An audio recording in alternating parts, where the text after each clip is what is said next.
Le jardin du musée du Quai Branly Jacques Chirac, au fil des saisons, le printemps.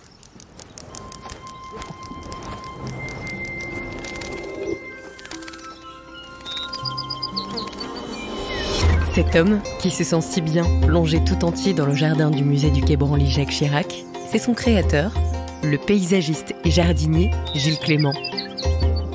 Ce jardin de près de 2 hectares au pied de la Tour Eiffel fait écho depuis 2005 aux civilisations extra-occidentales. Au fil des saisons, il va donc nous guider à travers ses souvenirs, ses envies et ses allées où se rencontrent des centaines d'espèces. Et à chaque saison, dans ce jardin, nous y ferons différentes rencontres. Car Gilles Clément n'est effectivement pas le seul à s'y sentir si bien. Dans cette savane arborée, on croise par exemple la sophrologue Audrey Letiec. Laissez-vous bercer par ces sons agréables. La sophrologie, c'est cette pratique qui cherche à amener par la relaxation, par des exercices de respiration ou de visualisation, chaque personne à mieux connaître et sentir ce qui se passe à l'intérieur et autour de soi. Audrey Letiec vient donc ici trouver son propre bien-être et amène aussi parfois celles et ceux qui la consultent. Une pratique, des exercices, un bien-être sensitif qu'elle nous invite à découvrir. Et qui se croise avec l'immersion complice que nous propose Gilles Clément dans son jardin, paré, dans cet épisode, de ses couleurs printanières.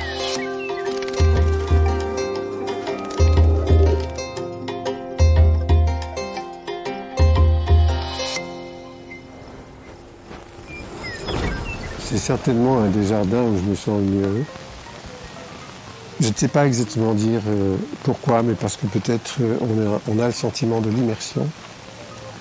On n'est pas dans un jardin occidental, hein, ça c'était le propos du début, puisque moi je voulais me rattacher à des paysages qui n'ont rien à voir avec nos cultures à nous, puisque à l'intérieur du musée, qui n'existait pas encore quand le projet a été commencé, le projet du jardin je veux dire, on savait qu'il y aurait des œuvres de cultures très éloignées des nôtres, dans des paysages aussi très différents. Et c'est pour ça que j'ai préféré aborder quelque chose qui ressemblerait un peu à une savane arborée. Et je ne savais pas ce que ça donnerait, hein, mais des années plus tard, je trouve que ça a plutôt bien vieilli. Et quand j'y viens, moi je me sens à l'aise là. Je ne suis pas le seul. Hein. Y a des gens qui me disent j'aime bien revenir là et qui ne viennent pas au musée, ils viennent au jardin. Alors ce qui me plaît dans le jardin du Quai Branly, c'est cet aspect un peu sauvage où on laisse la nature être, tout simplement.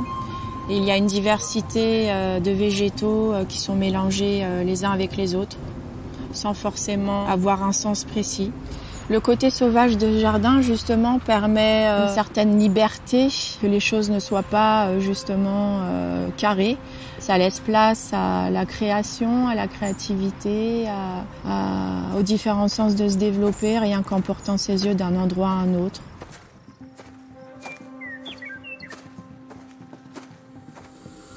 Je pense que être dans un jardin est très apaisant. Il y a beaucoup de gens, mais toujours historiquement dans les villes, qui en ont eu besoin, surtout dans une ville très dense. Paris est une ville très dense. Mais après, il y a ce que j'évoquais comme le sentiment d'immersion qui n'existe pas partout. Il y a des squares ouverts où vous avez les rues, les voitures, vous les voyez, vous les entendez, mais vous les voyez. Ici, on est quand même dans un enclos assez protégé, je trouve.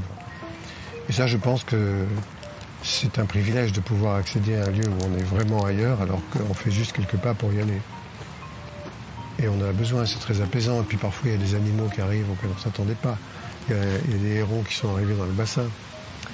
Pas tous les ans, mais bon, les canards, c'est pas mal ça. Le bien-être aussi, c'est de permettre aux gens d'évacuer leur tension, leur stress. Parce que tout ce qui ne se met pas à l'extérieur, que ce soit par la parole, le sport ou la respiration, ça reste en nous et ça fait un peu l'effet d'une cocotte minute au bout d'un moment. Donc le sophrologue va leur permettre d'évacuer les tensions et le stress. Au réveil du printemps, d'abord vient le mouvement. Une lente articulation dans l'air.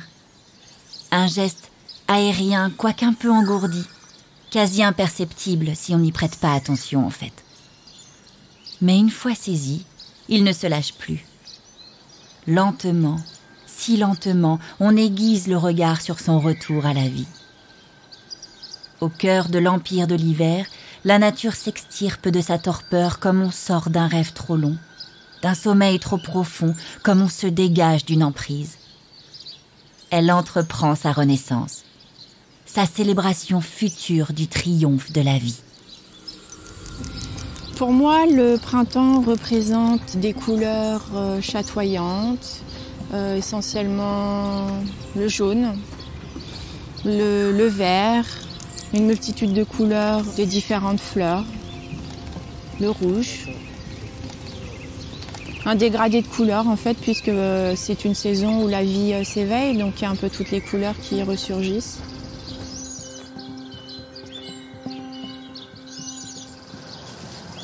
Printemps, c'est complètement troublant, hein. C'est magnifique. À quoi tient-il ce rituel prodigieux et immuable? À quoi remarque-t-on que l'hiver est fini? À un long étirement, un éveil aux yeux collés, un tâtonnement maladroit dans le crépuscule. Déjà, les journées ont commencé à s'étirer et les rayons frappent plus longuement les plantes du jardin, encore racornies et desséchées. Si la création du printemps est presque invisible, pour qui sait regarder, ce n'est pas un secret. On est dans la partie qui est le long de la rue de l'Université, où il y a un bassin qui, dans une très large partie, justement autour de la terrasse carrée, est recouvert d'une végétation quasiment naturelle. Ce sont des phragmites qui poussent dans un sol vaseux et on est dans l'eau. Il y a quand même de l'eau partout. Et ça, c'était intéressant parce que il y a assez peu de jardins où ces choses-là se passent, c'est-à-dire où on accepte une flore qui vient d'elle-même. Elle longe toute la clôture le long de la rue de l'Université et elle est au départ issue de la récupération des eaux du toit et elle est plantée de typhas qui sont ce qu'on appelle je ne sais plus comment on les appelle en français. Je les connais mieux en latin, les plantes. La sophrologie peut se faire partout, notamment dehors, ce qui permet aux gens justement dans un environnement tel que le jardin du Quai Branly, c'est de se reconnecter à l'essentiel, à la nature. Le sophrologue va justement permettre à la personne d'écouter, de se relaxer avec les sons, les oiseaux comme on l'entend autour, le bruit du vent, de sentir les odeurs qui se dégagent justement durant la période printanière et puis d'observer, de regarder la naissance de la floraison, les bourgeons, tout ce qui se met en mouvement après cette pause de veille, de sommeil. Et c'est vraiment d'être coupé de l'extérieur et de se recentrer vraiment sur notre environnement. C'est juste à la surface, sur ce sol encore durci par le froid, mais ameubli peu à peu, que la scène se joue. Regardez, juste ici, par terre, la tige est là, unique et dressée dans son air de majesté. C'est la toute première pousse du printemps, le végétal primitif de la nouvelle année. Elle a percé les couches minérales comme le poussin craque la coquille de l'œuf, avec la soif frénétique et inexpliquée de vivre. Un jour, bientôt, elle sera suivie par toutes les premières fleurs qui se frayeront un chemin pour se gorger de la douceur d'un soleil encore timide. Puis les arbres et arbustes l'imiteront, dresseront branches et branchages avec un respect teinté de gourmandise. Alors pour ce qui est de l'eau, si vous voulez qu'on passe par dehors, on peut le voir, le bassin par l'extérieur, avec la clôture qui a été dessinée en rapport direct avec les graminées. Donc ce sont comme des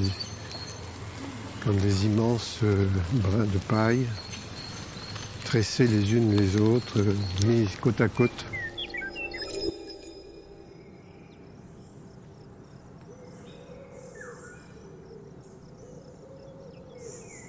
Je vais vous inviter à pouvoir vous installer confortablement, assis, de préférence, les pieds au sol, le dos adossé. Vous allez vous couper quelques instants du monde extérieur simplement pour vous retrouver dans votre monde intérieur. Pour cela, vous allez prendre plusieurs respirations profondes et à l'expire, vous allez allonger votre souffle, comme si vous souffliez dans une petite paille. Nous allons le faire ensemble. Vous inspirez et sur l'expiration, vous soufflez tout doucement, comme si vous souffliez dans votre petite paille.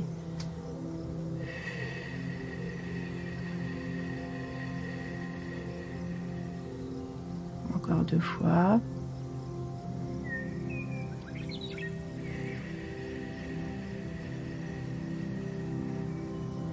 Vous imaginez à chacune de vos expirations évacuer les tensions à l'extérieur.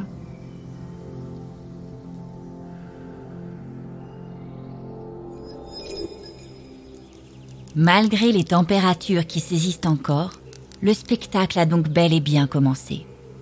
Un à un, on discerne les bourgeons poindre sur les branches nues, et le temps se trouve comme suspendu.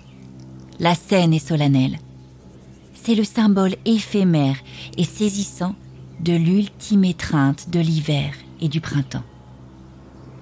Bien au chaud, à l'abri des profondeurs de la terre pendant les longs mois de la saison froide, la mixture nécessaire au chaos de la vie mijote de plus belle.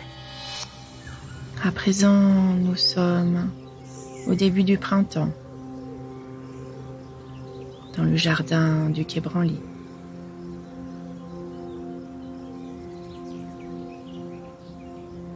Une vaste végétation se trouve dans chaque allée de ce jardin. Vous pouvez imaginer, si cela est possible pour vous, observer la nature qui se réveille.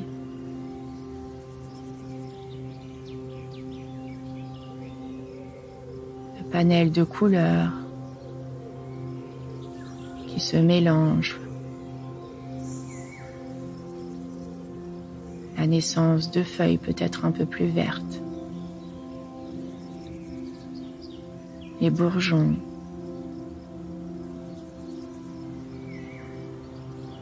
La floraison de certaines fleurs qui s'ouvrent. Et de ressentir et percevoir dans votre corps ce que cela génère en vous d'agréable.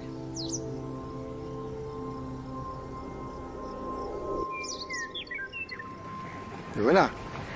Les canards, ils sont là quand même, bah oui. Rat, c'est le nom du canard en roumain. Pato, en espagnol. Qu'est-ce que t'es jolie, dis donc toi. Donc ça c'est les colverts, les mâles et les femelles.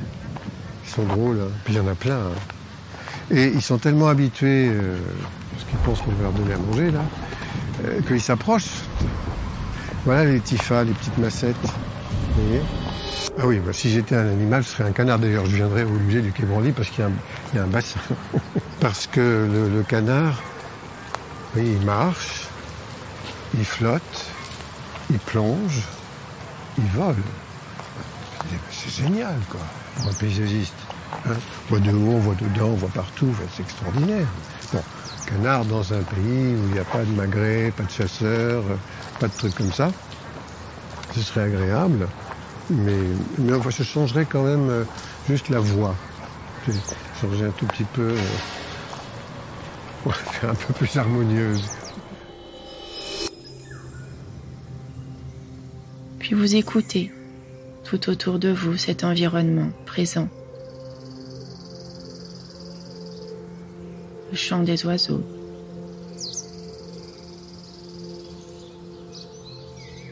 Peut-être y a-t-il plusieurs chants, plusieurs espèces qui virevolent tout autour de vous. Laissez-vous bercer par ces sons agréables. Profitez de cette parenthèse de bien-être dans ce jardin. Alors la voilà, la plante primordiale, radieuse parmi les derniers frimas, brillante dans sa robe fibreuse, brave et stoïque dans ce paysage encore quelque peu hostile et transi par le froid. Détonnant de son vert vibrant, on peine à détacher les yeux de sa vigueur un peu modeste. Elle hypnotise par sa simple existence, un peu comme la danse des flammes léchant la nuit au-dessus d'un feu au clair de lune. Et puis soudain, eh bien en fait non, pas du tout. On s'aperçoit qu'elle n'est plus seule, que de la cime aux racines, les arbres et les plantes reprennent avec ardeur leur croissance, que les couleurs reviennent, que les fleurs s'entr'ouvrent une à une, que la verdure s'est à nouveau installée. Et observez tout changement qui s'impose à votre corps. Votre respiration, la détente corporelle, le rythme cardiaque, les barrières qui tombent, le corps qui se relâche, le lâcher-prise que cette balade printanière génère en vous.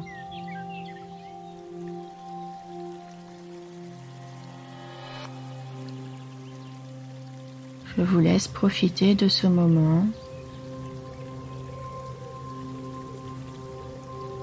de cette parenthèse de bien-être.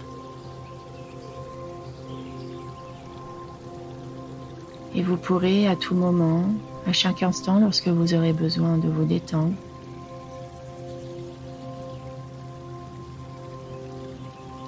profiter de cette balade dans le jardin du Quai Branly dès que vous en aurez besoin, en laissant tous vos sens se remettre en éveil.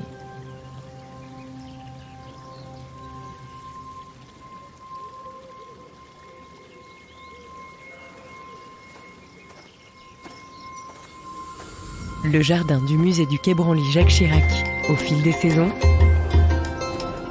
Cet épisode est produit par le musée du Quai Branly Jacques Chirac et réalisé par Nuit Noire.